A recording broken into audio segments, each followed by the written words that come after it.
हम बात करेंगे एक ऐसे व्यापारिक साम्राज्य की जिसने न केवल भारत में बल्कि पूरी दुनिया में अपनी पहचान बनाई है। आइए जानते हैं टाटा ग्रुप का एक्सपेंशन स्ट्रेटजी कैसे काम करता है। नमस्कार दोस्तों, स्वागत है आपका मोआइक बिजनेस कोच पर। आज का हमारा टॉपिक है टाटा ग्रुप का एक्सपेंशन स्ट्रेटजी। लेकिन इससे पहले कि हम इस पर चर्चा शुरू करें, आइए पहले जानते हैं टाटा ग्रुप की शुरुआत और इतिहास के बारे में। जमशेदजी टाटा को भारतीय उद्योग के पिता के रूप में जाना जाता है। उन्होंने 1868 में टाटा ग्रुप की स्थापना की थी और उनका उद्देश्य सिर्फ मुनाफा कमाना नहीं था, बल्कि भारत को औद्योगिक रूप से आत्मनिर्भर बनाना था। जमशेदजी टाटा का विजन उस समय के लिए काफी आगे का था। उन्होंने अपने बिजनेस को सिर्फ एक इंडस्ट्री तक सीमित नहीं रखा, बल्कि शुरुआत से ही डाइवर्सिफिकेशन पर जोर दिया। जमशेदजी टाटा का पहला प्रोजेक्ट अलेक्जेंड्रा मिल था, जो उन्होंने बंबई, अब मुंबई में 1874 में शुरू किया। लेकिन उन्होंने केवल कपड़ा उद्योग पर ध्यान नहीं दिया। उनका सपना भारत को स्टील और बिजली जैसे बुनियादी उद्योगों में आत्मनिर्भर बनाना था। 1907 में टाटा स्टील की स्थापना जमशेदपुर में की गई, जो आज भारत की सबसे बड़ी स्टील निर्माता कंपनी है। यह सिर्फ एक स्टील प्लांट नहीं था, बल्कि भारतीयों के लिए रोजगार और आर्थिक विकास का प्रतीक बन गया। जमशेदजी टाटा के बाद उनके बेटे दोराबजी टाटा ने इस विजन को आगे बढ़ाया और 1932 में टाटा एयरलाइंस, जो बाद में एयर इंडिया बनी, की शुरुआत की। तो दोस्तों, टाटा ग्रुप का इतिहास हमें दिखाता है कि कैसे एक छोटे बिजनेस से शुरू होकर यह ग्रुप धीरे धीरे एक ग्लोबल एम्पायर बना। अब बात करते हैं इस ग्रुप की एक्सपेंशन स्ट्रेटजीज के बारे में। दोस्तों, किसी भी बड़े बिजनेस की सफलता का राज होता है उसकी ग्रोथ और एक्सपेंशन स्ट्रेटजीज। टाटा ग्रुप की एक्सपेंशन स्ट्रेटजी बहुत ही सोची समझी और मजबूत है। इसने उन्हें न केवल भारतीय मार्केट में बल्कि ग्लोबल मार्केट में भी कामयाबी दिलाई। आइए देखते हैं उनकी मुख्य एक्सपेंशन स्ट्रेटजीज कौन-कौन सी हैं। Strategy 1, diversification and multi sector approach. Tata group की सबसे महत्वपूर्ण और सफल स्ट्रेटजी है डाइवर्सिफिकेशन। शुरुआत में टाटा ग्रुप ने केवल कपड़ा उद्योग से अपने सफर की शुरुआत की थी, लेकिन धीरे धीरे उन्होंने अलग अलग सेक्टर्स में अपनी पहचान बनाई। टाटा ग्रुप के पास आज विभिन्न उद्योगों में 100 से अधिक कंपनियां हैं। Tata steel, Tata Motors, Tata consultancy services और टाटा पावर जैसी कंपनियां अलग अलग क्षेत्रों में काम करती हैं। यह डाइवर्सिफिकेशन स्ट्रेटजी उन्हें मार्केट में स्थिरता प्रदान करती है। अगर किसी एक इंडस्ट्री में मंदी भी आए तो बाकी इंडस्ट्रीज से उन्हें फायदा होता रहता है। यह स्ट्रेटजी न केवल वित्तीय जोखिमों को कम करती है, बल्कि कंपनी को लगातार विस्तार करने और नए अवसरों को तलाशने का मौका देती है। Strategy 2, strategic acquisitions and mergers. Tata group के एक्सपेंशंस का एक बड़ा हिस्सा स्ट्रेटेजिक एक्विजिशंस और मर्जर्स पर आधारित है। टाटा ग्रुप ने हमेशा यह प्रयास किया है कि वे अधिग्रहण और विलय के माध्यम से अपनी कंपनी का विस्तार करें, खासकर इंटरनेशनल मार्केट्स में। आइए जानते हैं कुछ प्रमुख अधिग्रहणों के बारे में। 1, जैगुआर लैंड रोवर का अधिग्रहण 2008। टाटा मोटर्स ने 2008 में फोर्ड से जैगुआर लैंड रोवर का अधिग्रहण किया। उस समय जैगुआर लैंड रोवर घाटे में चल रही थी, लेकिन टाटा मोटर्स ने इस कंपनी को सही स्ट्रेटजी और निवेश के जरिए एक प्रॉफिटेबल ब्रांड में तब्दील कर दिया। यह अधिग्रहण टाटा मोटर्स को लग्जरी ऑटोमोबाइल सेक्टर में एंट्री दिलाने के लिए एक मास्टर स्ट्रोक था।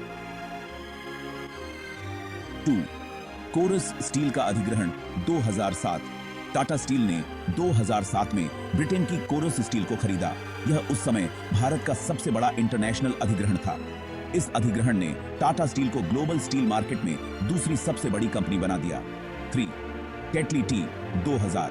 टाटा ने 2000 में ब्रिटिश चाय कंपनी टेटली का अधिग्रहण किया, जिससे टाटा ग्लोबल बेवरेजेस दुनिया की दूसरी सबसे बड़ी चाय कंपनी बन गई। यह अधिग्रहण टाटा को ग्लोबल एफएमसीजी सेक्टर में एक मजबूत स्थिति दिलाने में मददगार रहा। इन स्ट्रेटेजिक एक्विजिशंस की खास बात यह है कि इनसे टाटा ग्रुप को न केवल नए मार्केट्स में एंट्री मिली, बल्कि उन्होंने टेक्नोलॉजी, रिसर्च और ब्रांड वैल्यू में भी मजबूती पाई। Strategy 3, innovation and R&D investment. Tata group हमेशा से ही इनोवेशन और रिसर्च एंड डेवलपमेंट में भारी निवेश करता आया है। टाटा कंसल्टेंसी सर्विसेज इसका सबसे बड़ा उदाहरण है। टीसीएस ने 1968 में अपनी शुरुआत की थी और आज यह दुनिया की सबसे बड़ी आईटी सर्विसेज कंपनियों में से एक है। टाटा ग्रुप अपने प्रत्येक बिजनेस में इनोवेशन और टेक्नोलॉजी को प्राथमिकता देता है। चाहे वह ऑटोमोबाइल सेक्टर हो या स्टील इंडस्ट्री, हर जगह उनका R&D पर फोकस होता है। उदाहरण, टाटा मोटर्स ने अपनी रिसर्च और इनोवेशन के जरिए टाटा नानो जैसी कार बनाई जो दुनिया की सबसे सस्ती कार थी। हालांकि इस प्रोजेक्ट ने बाजार में ज्यादा सफलता नहीं पाई, लेकिन यह टाटा के इनोवेशन और R&D की क्षमता का प्रमाण है। Strategy 4, globalisation and localisation. Tata group ने अपने एक्सपेंशन के लिए ग्लोबलाइजेशन और लोकलाइजेशन का एक अद्वितीय मिश्रण अपनाया। ग्लोबलाइजेशन के तहत उन्होंने दुनिया भर में अपनी कंपनियों का विस्तार किया। आज टाटा की 100 से अधिक देशों में मौजूदगी है। ग्लोबल एक्सपेंशन का एक बड़ा उदाहरण टाटा कंसल्टेंसी सर्विसेज है, जिसने दुनिया भर में अपनी शाखाएं स्थापित की हैं।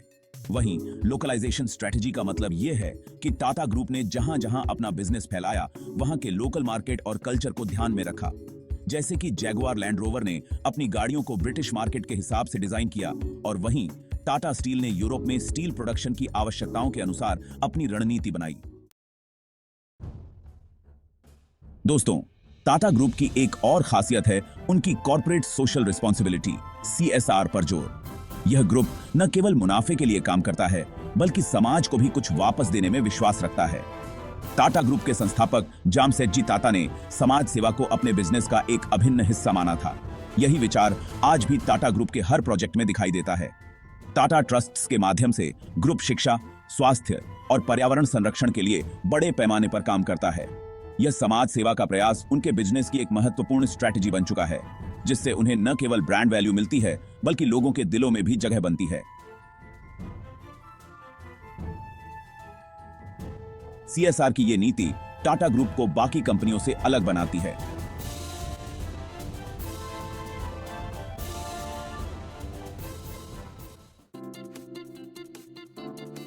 अब बात करते हैं टाटा ग्रुप की मार्केटिंग और ब्रांड पोजीशनिंग की, जिसने उन्हें इतनी बड़ी सफलता दिलाई है। टाटा ग्रुप ने हमेशा अपने ब्रांड को ट्रस्ट और रिलायबिलिटी के रूप में पोजीशन किया है। लोग टाटा ब्रांड पर भरोसा करते हैं क्योंकि यह नैतिक मूल्यों, सामाजिक जिम्मेदारियों और उच्च गुणवत्ता का प्रतीक है। टाटा की मार्केटिंग स्ट्रेटेजी का एक प्रमुख हिस्सा है कस्टमर सेंट्रिक अप्रोच। उन्होंने हमेशा अपने कस्टमर्स की जरूरतों और अपेक्षाओं को ध्यान में रखते हुए अपने प्रोडक्ट्स और सर्विसेज तैयार किए। उदाहरण के तौर पर, जब टाटा ने नानो कार लॉन्च की थी, उनकी मार्केटिंग स्ट्रेटेजी आम आदमी के सपने को साकार करने पर केंद्रित थी। नानो को दुनिया की सबसे सस्ती कार के रूप में पेश किया गया, ताकि हर भारतीय परिवार कार खरीदने का सपना पूरा कर सके।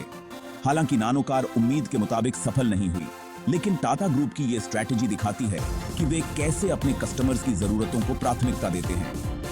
टाटा ग्रुप की मार्केटिंग का एक और महत्वपूर्ण पहलू है उनकी एथिक्स और सस्टेनेबिलिटी।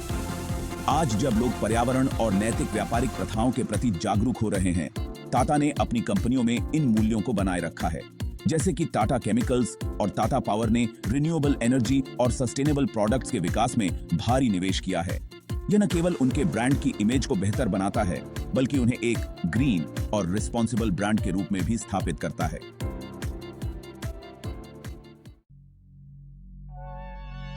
दोस्तों, टाटा ग्रुप का एक्सपेंशन यहीं खत्म नहीं होता। वे लगातार नए मार्केट्स में अपनी उपस्थिति बढ़ा रहे हैं और नई टेक्नोलॉजी और इनोवेशन पर काम कर रहे हैं। टाटा ग्रुप का भविष्य में फोकस है डिजिटल ट्रांसफॉर्मेशन। TCS के माध्यम से Tata group digital technology, artificial intelligence, AI और क्लाउड कंप्यूटिंग में इनोवेशन के लिए काम कर रहा है। यह न केवल IT सेक्टर में, बल्कि अन्य क्षेत्रों में भी डिजिटल रूपांतरण पर जोर दे रहा है। Electric vehicles, EVs। Tata Motors electric वाहनों के विकास में तेजी से आगे बढ़ रही है। कंपनी ने पहले से ही टाटा नेक्सॉन EV और टाइगोर EV जैसे मॉडल्स लॉन्च किए हैं और आगे भी नए इलेक्ट्रिक व्हीकल्स लाने की योजना है। Sustainability and green energy. Tata power और टाटा केमिकल्स जैसी कंपनियों के जरिए टाटा ग्रुप ग्रीन एनर्जी में निवेश कर रहा है। उनका उद्देश्य रिन्यूएबल एनर्जी रिसोर्सेज को बढ़ावा देना है, ताकि पर्यावरण पर प्रभाव कम किया जा सके। International expansion. टाटा ग्रुप लगातार नए इंटरनेशनल मार्केट्स में प्रवेश कर रहा है। वे न केवल विकसित देशों में, बल्कि विकासशील देशों में भी अपनी कंपनियों का विस्तार कर रहे हैं।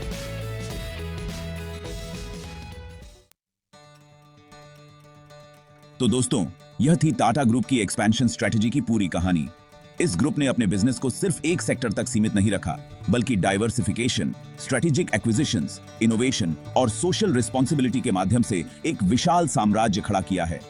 टाटा ग्रुप की सबसे खास बात यह है कि वे सिर्फ मुनाफे के लिए काम नहीं करते, बल्कि समाज और पर्यावरण के प्रति भी अपनी जिम्मेदारी निभाते हैं। यही कारण है कि आज टाटा ग्रुप एक भरोसेमंद और सम्मानित ब्रांड के रूप में जाना जाता है। अगर आपको ये वीडियो पसंद आया हो तो इसे लाइक करें, चैनल को सब्सक्राइब करें और कमेंट में बताएं कि आपको टाटा ग्रुप की कौन सी स्ट्रैटेजी सबसे ज्यादा पसंद आई।